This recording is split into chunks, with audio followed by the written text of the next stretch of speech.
Hello once again and welcome to Amiga Reviews. I'm your host, the eager Amiga Eagle. At least, that's what the diploma says. Today, I'm going to be taking a look back on Gods, a brilliantly colourful, if somewhat challenging platformer from the legendary Bitmap Brothers. So let's get into the wonderful. But first, a little history lesson. No, wait! Come back! It's really not that bad. It's only a little Greek and Roman mythology. Okay, fair enough. While there are obviously a lot of Greek and Roman myths and legends out there, this specifically centres around one of its arguably more notable figures, namely Hercules. Now, Hercules, or Hercules if you prefer its Greek incarnation, was known for his incredible strength, awesome adventures, and sins. The last of which landed him in trouble with King something or other, and sentenced him to doing 12 frankly monolithic tasks. Thankfully, this is the end of the history lesson. Also, it has virtually nothing to do with today's video. Sorry! Released way back in 1991, Gods was sandwiched between Bitmap Brothers' magnum opus Speedball 2 of 1990 and the stellar Chaos Engine from 1993. Gods is one of the games that solidified the iconic Chrome meets Cubist style that put the Bitmap Brothers on the gaming landscape. In the game, you play the part of Hercules, who has been recruited by the Gods to take up the task of defeating 4 Guardians who have invaded the Citadel and bringing liberation back to the city. His reward is a single favour. Hercules asks if he can join the Gods as an equal. The Gods agree, but they do not like the idea. Therefore, it is comforting to know that throughout the entire game, the Gods are hoping all along that you fail. Although I would say that this is not his most famous role, if I'm being completely honest, I didn't actually realise that Hercules was the main character's identity until I started researching the game. You would not know, because he's only ever referred to as the hero or the warrior. Gods also seems to digress from the other 12 tasks that he had to accomplish. I think a good dose of poetic license has been employed in this game. You start out with literally nothing more than the clothes on your back and the helmet that obscures Hercules' facial features enough to ensure that there are no copyright claims. You collect weapons and items as you go along. Despite the fact that Hercules has an axe in the intro and is obviously known for his legendary strength, all of his weapons are projectiles. You can also collect or purchase upgrades, different weapons and other items from the bizarrely buff shopkeeper who makes appearances throughout the levels. The interesting thing about Gods is that for the most part, it is a fairly standard platformer. However, there is something in the game that draws you in from the very beginning. Something that manages to take your expectations that Gods is nothing out of the ordinary and blast them into the stratosphere. Something that hits you before you've even started playing. Into the wonderful. Into the wonderful. Into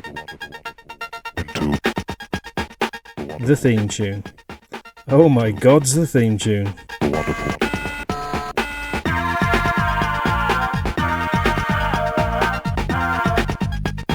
Playing against a very well drawn and thematically accurate representation of your in-game character, the sampled goodness of the main theme tune is gently poured into your ears and guaranteed to have you owing along with it.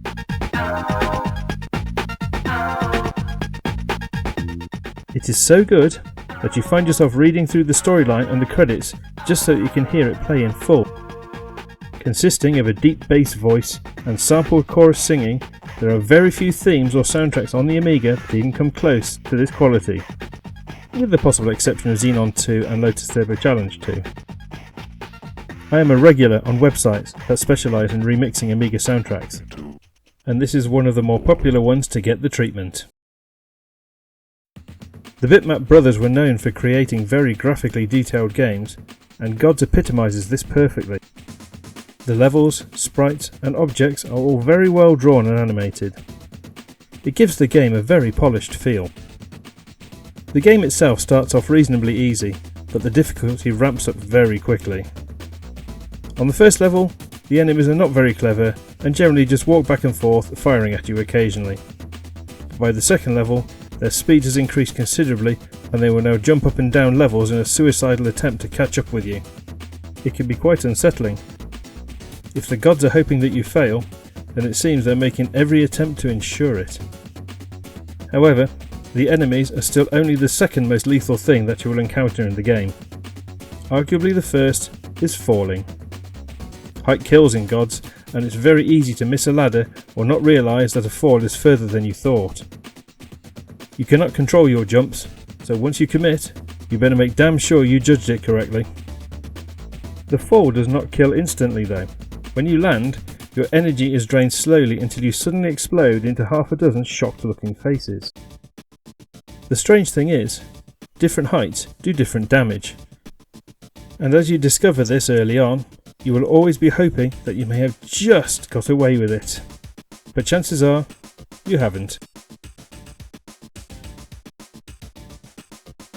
Anyway, as I was saying, for the most part, Gods is a platformer, and is exactly the sort of game most people remember if they are of a certain age. Yes, quite possibly even over another certain character. Get out of here, Mario. The strange thing is that on the surface, there is not much that makes Gods stand out from the overabundance of platformers that were available at the time.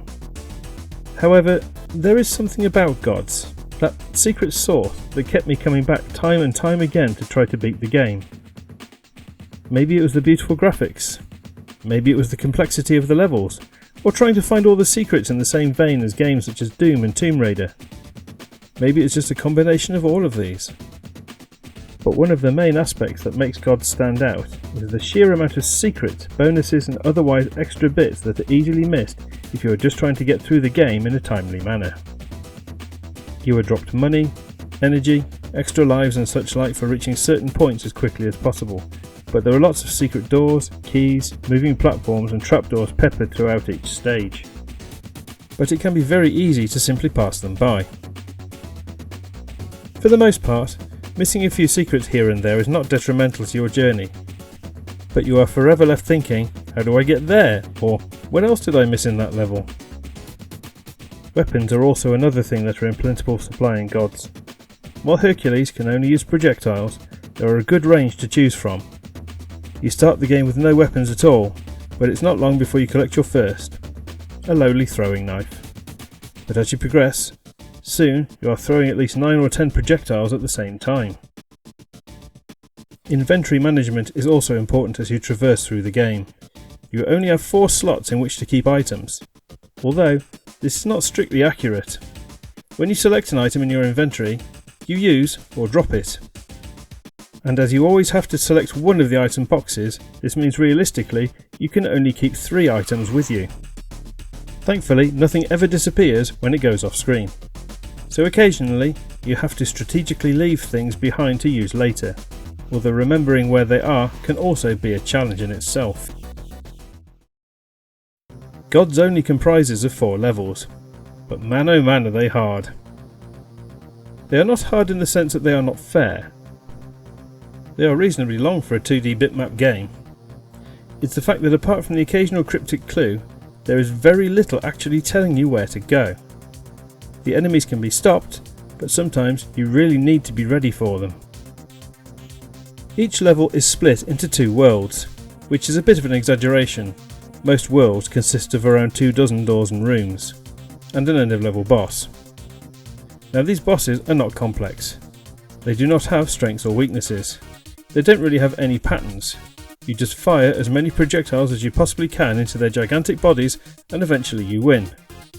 That's old school.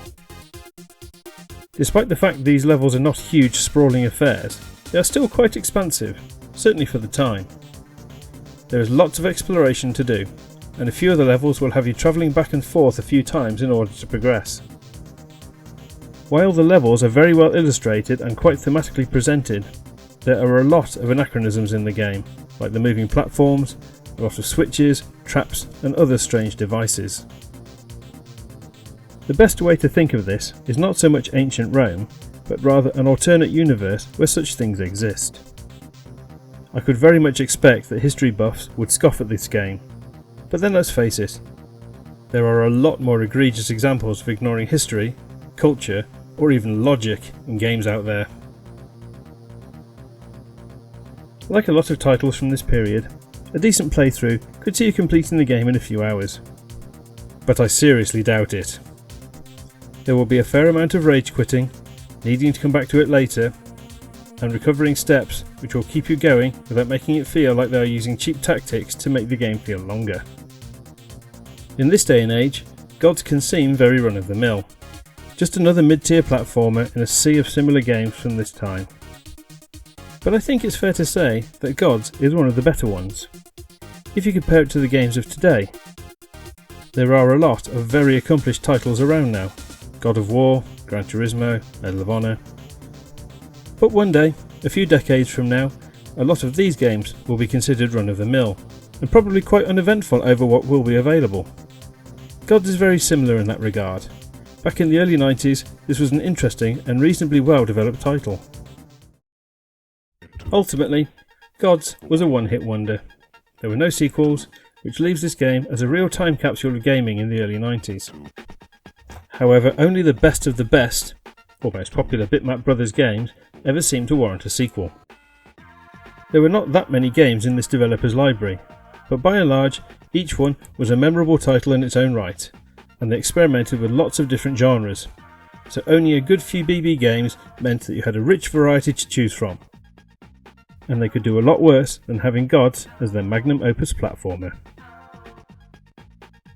Thanks very much for watching. I'm the eager Amiga Eagle. Do please like and subscribe, and as always, see you next game.